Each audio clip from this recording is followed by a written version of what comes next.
Okay, ladies and gentlemen, I'm going to interrupt you, and we're going to go to page 88, 88.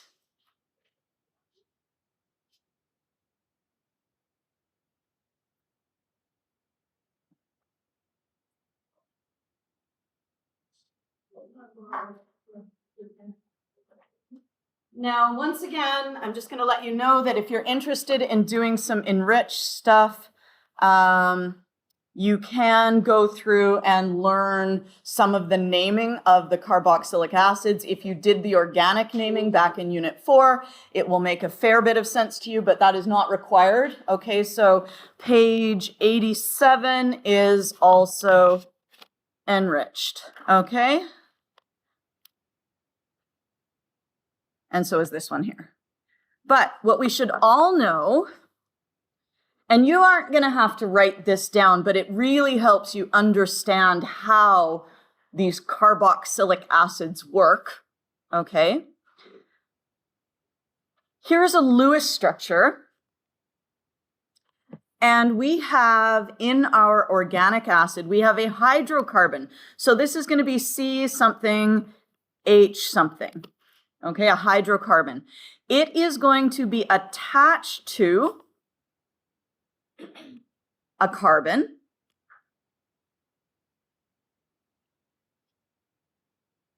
Okay, and that carbon is double bonded to an O. And it also has a single bond, and that attaches to another O, and that is attached to an H. Now, if you're interested in organic chemistry, anytime you have a C with a double bond O, it's called a carbonyl group, okay? So if you're loving biochem or anything like that, that's going to be one of your things, okay? So that's a carbonyl group. This bonded OH, that is not hydroxide because this right here is a covalent bond.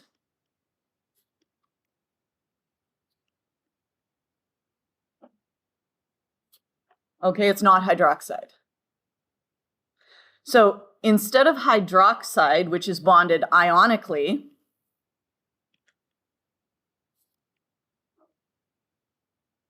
the hydroxyl group bonds covalently to the carbon. Now, and that's called a hydroxyl group. If you put a carbonyl group, a C double bond O, together with an OH group, a hydroxyl group, you get what they call a carboxyl group. So that COOH is called carboxyl. Okay, again, do you need to know this for Chemistry 11? No. However, it can be nice to know the structure because it explains why these acids behave the way they do. The carboxyl group is sometimes drawn as just COOH, yes, or even sometimes as CO2H, okay? But COOH is the one that we'll be using, okay? Now, should you pursue organic chemistry, often instead of writing hydrocarbon, they will just write the letter R. And I always think the R refers to a hydrocarbon, but I like to think of it as the rest of the molecule.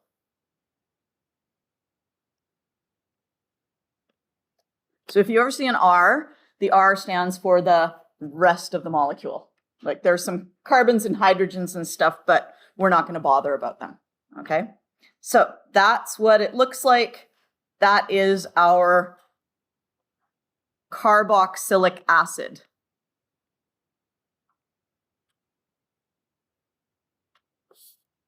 Also known as an organic acid.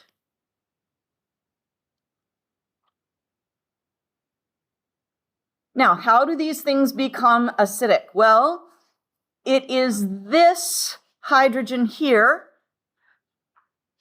the H attached to the O,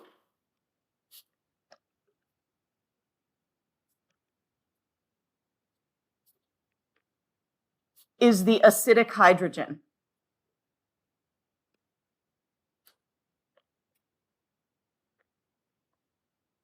Okay, so it's the one attached to the O. Now, if I had some other carbons over here, let's just make it a CH3. These 3 hydrogens are not acidic.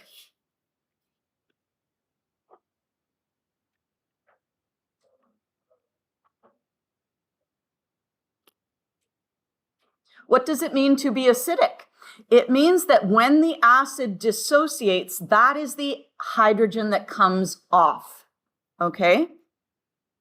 So the acidic hydrogen, when the acid dissociates,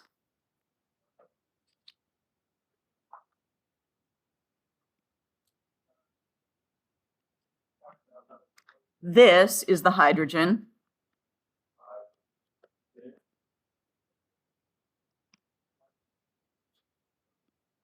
that comes off. Do you guys remember the term dissociates? What does it mean to dissociate? Split apart, okay? And the reason it likes to split apart, if anyone is interested, again, we don't have time to cover this year, and we apparently don't even have time to cover it this block. So your homework is pages 79 and 86.